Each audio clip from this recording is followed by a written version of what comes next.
I've just discovered something, and this is a very emotional moment for me. A Mercedes-AMG six-cylinder. Yes, it is still possible here in the Mercedes-AMG CLE 53, the return of the six-cylinder, also here to this mid-size segment. So you know that the C63 and also the GLC 63, they went four-cylinder, this plug-in hybrid performance concept. But here now for the CLE, the six-cylinder is in place. And might this be the AMG vehicle to go for right now? Maybe. Let's find out together with Thomas Nautogefühl in 4K, full screen, full length. Let's go here with the front. The CLE is this new coupe between C-Class and E-Class, basically merging both vehicles together. And here in this AMG version, we can see the Panamericana grille, so it's wider in the lower part, a little bit shorter in the top part, more aggressive look, vertical fins, AMG logo, and also an aggressive lower part. Here, this is equipped with the night package. That means we have high gloss black elements, otherwise they would be brighter, and also, for example, high gloss black mirror caps there. The lights, here equipped with the digital light, blue on the inside. This is also for more high beam performance. And they have a wider track than the standard models. That means a really strong stance already in the front. And you can see these hood accentuations together with air outtakes on the top. So you do already get a very aggressive look here with a 53 model. Now we're using here our super cool location. Michelle is on the top there, filming down. Well, it's a beautiful perspective, right? Sometimes automotive designers especially pay attention to how the car is looking from the top actually. And here this works very well. You can also see the wider track in the rear. Here just a wider hip area, very strong, and this typical coupe-alike silhouette. This is where this vehicle is working very, very well. And the overall length is 4.85 meters or 191 inches. Wheels come standard 19-inch. These here are the optional 20-inch wheels in black matte, really impressive. And you can also get these contrasting red brake calipers, for example. And you get rear axle steering as standard, steers in the opposite direction than the front wheels, up to 2.5 degrees. Interesting is also standard for the Northern American market, US and Canada, and that is not available for the standard CLE versions on the US market. The European market, for example, also gets rear axle steering than for the CLE 450, for example. Towards the rear, we can see light signature, really slim. Just in the middle part, this is not connected. To me, this is the only irritating thing of the design. I would expect the light to proceed here, or what do you think? Tell me in the comments. Then we have the AMG badge right here and a sportier lower spoiler end. Look at that. But here, whoa, that has an echo here in our location. The Autogefühl fake exhaust police is here for you because the outer part here is just, you know, well, the air is going through, but the rear exhaust is on the inside. Suspension-wise, by the way, it is equipped standard with an adaptive suspension, AMG ride control. That means when you're set to the sport mode, for example, the ride is also a little bit stiffer. Do you hear that? That is a matte paint. It's called Graphite Grey Magno. And yeah, it's always a lot of fun then to hug the vehicles a little bit. I also love matte paints because when it rains, they kind of clean themselves. The only disadvantage is when you have minor scratches on it, or maybe like a parking bump, which should of course never happen, then you cannot polish them, you have to repaint it. So that's the downside of it, but I think I would still go for it. Would you? I would like to know from you, are people making too big of a fuss about this four-cylinder thing? Or do you also think that a vehicle at that size and at that sportiness and that price definitely needs a six-cylinder? So for me, it's always like I find that you either put a real engine in the vehicle, a proper one, also right size, or then you go all electric. But nothing like this, you know, four-cylinder, something plug-in hybrid performance in between. I don't think that makes any sense. This one does make sense. Here, the 3-liter inline six-cylinder, in this case then, with 450 horsepower, with an electric boost as well. This is like a mild hybrid technology, 4.2 seconds in the acceleration figure. If we compare this one here to the CLE 450, it is the same base engine, just that this one here is 0.2 seconds quicker, and also is around 70 horsepower more, just in the figure-wise, and it also has an additional electric compressor. also interesting. And the all-wheel drive setup is a little bit different. This is here a more variable all-wheel drive setup they have for the AMG version. Still, you will remain in rear-wheel bias. Do you see that here, the red seat belt through the glass? Because this is a seat belt reacher there, and it goes back. And when I close the door then soon again, the seat belt reacher comes towards me. Zoom more to that. Here, this is the key fob. Really good quality, and then door closing sound is, I would say, standard. Most of the time when we have frameless doors, it doesn't sound too good. There are very rare exceptions where it still sounds good when you close the door. Then inside of the doors, this is all, you know, wrapped tightly here with high gloss black and capacitive BS hashtag. So this doesn't give you a real haptic feedback. Not too much to my liking though. Then the optional Baumeister sound system. Inside of the doors here, all hard pack. So yeah, what we see at the inside of the door, maybe not my most favorite. But here then, steering wheel is pretty cool. Also with the microfiber, they call it Microcut. That's an internal brand name for that. Steering wheel also with capacitive controls. You see one button is that whole field then. This will be interesting here with the controls for the driving modes and so on. And we can have carbon fiber decor elements next to these illuminated and with clicking sounds, the air vents. That's always a nice feature. Seats look pretty spectacular. You get base sport seats. These here are the optional performance seats. So they have a wider shoulder area here. They are slimmer, they are stiffer, all covered with the microcut material, this microfiber. And also the outside is then the Artico, the high grade of the red. So this seat is actually, as they say, completely animal free. So also AMG going into a more animal friendly direction. That's actually quite cool.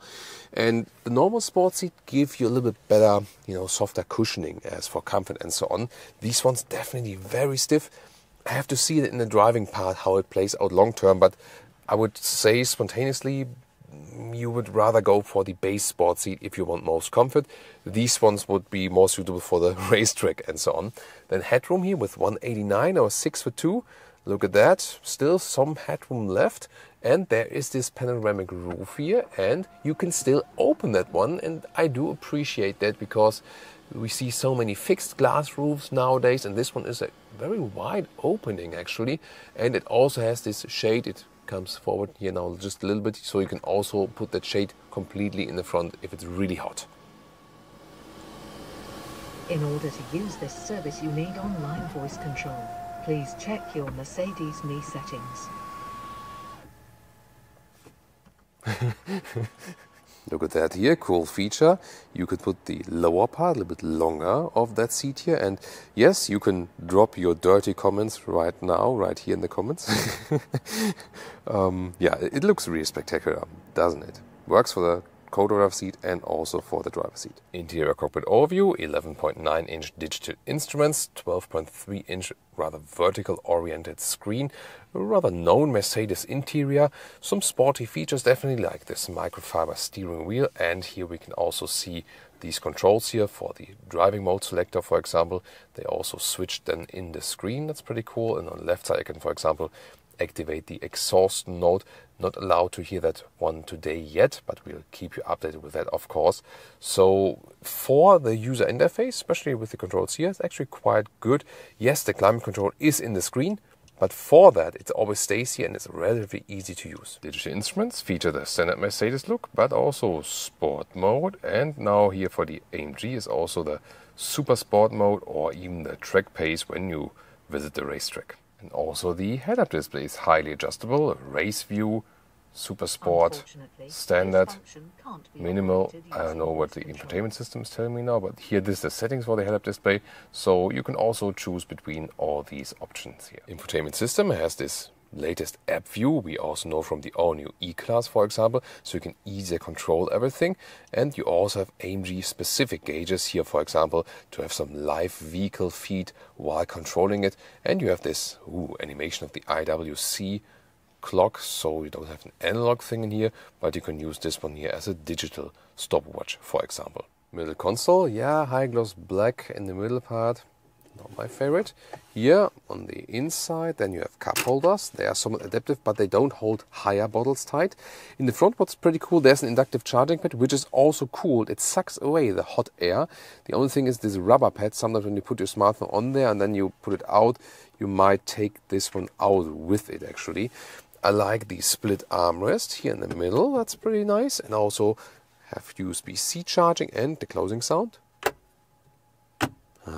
Now it's time to tease me a little bit. Thomas in the rear seat, time codes coming up. So I pull this strap here, then the seat automatically goes forward, and you can see, yes, you can also theoretically sit in the rear, but does that really work also for tall adults? Let's see. Also the nice microfiber on the rear seat. Let's see, I can crouch in. So it is kind of cozy in this dark hole here. Headroom wise, yeah, I have to, bow my spine a little bit down, yeah, maybe for a shorter trip or something. But when I try to, probably should take off my shoes for that, just to be, with good manners here, sitting behind the driver's seat is kind of tricky. Let's see if it fits legroom wise. Hardly. But yeah, I mean, here, as you can see, that this like the seat is I would be driving. So I think it does work for shorter trips. Yeah, with some compromises, and also pretty stiff, the whole bolt string. But good to have the microfiber here as well. Maybe in a way that when the passenger seat is slid a little bit more forward, then you drive it with 3 tall L's or something. But yeah, it's always the case that maybe you want to drop someone off, like at the train station or something like this. Yeah, like I'd always do with Michelle, for example. But then he's most of the time on the co-driver seat. Unless Leah is also with us, then Michelle could be sitting here. Yeah, okay, just thinking. So at least you have the possibility. Trunk or boot, 420 liters. That's 6 liters more than with the so far C-Coupe and 5 liters less than with the E-Coupe so far. Here, a little bit more than 1.40 meters in length, and also 1.40 meters in width. Fold the seats from the rear, and then you not only have like half, but also this ski hatch in between. Push that through like this. So there you can see you have then these 3 possibilities. Just this hardback part here. We've seen it with a lot of new Mercedes vehicles. Yeah, I think it would be nicer if it would be covered in, in some kind of fabric. By the way, we can also take out this one, and you can actually take everything out like this. And this is a pretty cool idea, basically, to have this shopping basket underneath. It's also not new at Mercedes, but here like this, yeah, why not? Because I'm not sure if that happened to you, but for me, sometimes when we go shopping, then it's maybe like, spontaneous or something, and then it's like, damn it, we forgot the shopping bags again, because, especially we try to like save not any more new plastic bags and so on, and you always want to take your existing shopping bags and then you forget them again. Yeah, but in this case then you at least have this. So is this the AMG to go for now, this sweet spot? Well, it is kind of like this entry-level AMG in this segment. I think it's a good idea because you still get a real 6-cylinder, and it differentiates itself against like the C63 or also like a GLC 63 and so on. And it's not as expensive as like an AMG GT 2 or 4-door and so on. So I think they really nailed it with this one here, also design-wise. What do you think? Do you agree with me? The only disadvantage with the CLE is, of course, that you get, let's say, like an E-Class Coupe length at the C-Class Coupe technology, but then again for more an E-Class price. That's the whole concept of the CLE, not specifically with the AMG version, but in general of the CLE. But overall, I think especially design aesthetics-wise, it works very, very well. You should tune in to our CLE review where we've driven the CLE 450 and also present to you the Coupe and the convertible, which we can also expect with this one here. And of course, there might be a 63 coming up. We'll keep you updated also here on our channel. And you can also tune in to the competitor, would be the BMW 4 Series.